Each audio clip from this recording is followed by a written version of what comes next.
विश्व के सबसे प्राचीन और महान हिंदू धर्म पर हमेशा यह आरोप लगाया जाता है कि वो जात पात के बंधन में जकड़ा और इस कदर उलझा हुआ है कि कभी मुक्त नहीं हो सकता।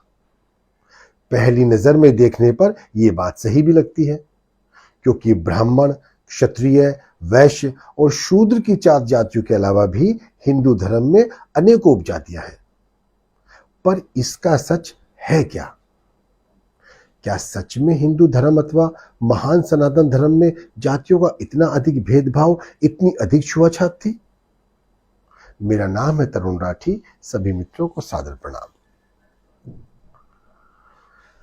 आज मैं आपको इन्हीं प्रश्नों का उत्तर देने का प्रयास करूंगा और साथ ही आग्रह करूंगा, यदि आपको इस वीडियो में बताई हुई बातें और तथ्य प्रमाणित लगे तो इन्हें अपने मित्रों के साथ शेयर करना बिल्कुल ना भूलें, क्योंकि ये वीडियो हमारे देश और हमारे महान हिंदू धर्म पर उठाए गए बहुत सारे प्रश्नों का उत्तर है।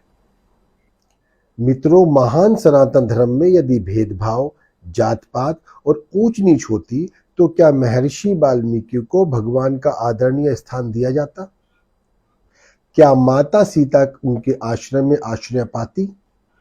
क्या श्री राम उनकी चरण वंदना करके प्रसन्न होते? क्या नैमिषारण्य के 88,000 ऋषियों में सूत जी का स्थान सर्वश्रेष्ठ होता? हमारे धर्म में तो शबरी के बेर खाने वाले श्री राम की कथा सबसे अधिक प्रेरित करती है। इससे स्पष्ट और प्रमाणित होता है कि हिंदू धर्म में जातिगत भेदभाव कभी भी नहीं थे, और यदि ऐसा होता तो जिस प्रकार मुसलमानों और ईसाइयों में जाति के अनुसार अलग अलग मस्जिद, चर्च और अलग अलग कब्रिस्तान होते, ठीक वैसे ही हमारे हिंदू धर्म में भी जाति अनुसार मंदिर और शमशान होते। पर ऐसा नहीं है। हमारे शमशान घाट पर हर मृत हिंदू की चिता बिना किसी भेदभाव के जल जाती है। हर मंदिर में बिना जाति प्रमाण पत्र मांगे हर एक जाति को आने की स्वीकृति है। फिर अचानक ऐसा क्या हुआ कि महान हिंदू धर्म को जात पात के खोखले बंधनों में किसने बांध दिया? मैं आज इस सच को आपके सामने लाने का प्रयास करूंगा। सन 1932 में भारत रत्न बाबा साहब डॉक्टर भीमराव अंबेडकर ने लोथियन कमेटी को अपनी रिपोर्ट सौंपते हुए अछूतों को मंदिर में न घुसने देने का जो उदाहरण प्रस्तुत किया, वो कुछ इस प्रकार था। 18 सितंबर 1803 में अंग्रेजों ने ओडिशा के पुरी पर कब्जा कर लिया और उस मंदिर का खजाना लूट लिया। जगन्नाथपुरी ओडिशा की राजधानी भुवनेश्वर में स्थित है। अपनी भव्यता के लिए मशहूर जगन्नाथपुरी स्थित मंदिर का इतिहास लगभग 7 सदी से भी पहले का है। 1757 में पलासी के युद्ध के बाद बंगाल का कुछ क्षेत्र अंग्रेजी हुकूमत के पास चला गया था। 18 सितंबर 1803 में अंग्रेजों ने ओडिशा की संपत्ति के केंद्र पुरी के जगन्नाथ मंदिर पर धावा बोल दिया। उस समय उड़ीसा के राजा मुकुंद देव द्वितीय थे। ब्रिटिशों ने यह ठान रखी थी कि यहाँ का खजाना किसी भी कीमत पर खाली कर देना है। इस लड़ाई में अंग्रेजों की रणनीति इतनी मजबूत थी कि उन्हें पुरी पर कब्जा जताने के लिए ज्यादा मेहनत नहीं करनी पड़ी थी। उस समय पुरी सबसे मजबूत साम्राज्य में से एक था। इसके चलते अंग्रेजी हुकूमत ने ओडिशा का खजाना कुछ ही दिनों में खाली कर दिया और तीर्थ यात्रा के नाम पर लोगों से कर यानी कि टैक्स वसूला जाने लगा। इस कर प्रणाली में दुष्ट अंग्रेजों ने 4 ग्रुप बनाए, जिसमें प्रथम श्रेणी लाल जत्री उत्तर के धनी यात्री, द्वितीय श्रेणी निम्न लाल दक्षिण के धनी यात्री, तृतीय श्रेणी वे यात्री जो 2 रुपए दे सके, और चतुर्थ श्रेणी पुंज तीर्थ कंकाल की श्रेणी जिनके पास देने के लिए 2 रुपए भी नहीं है।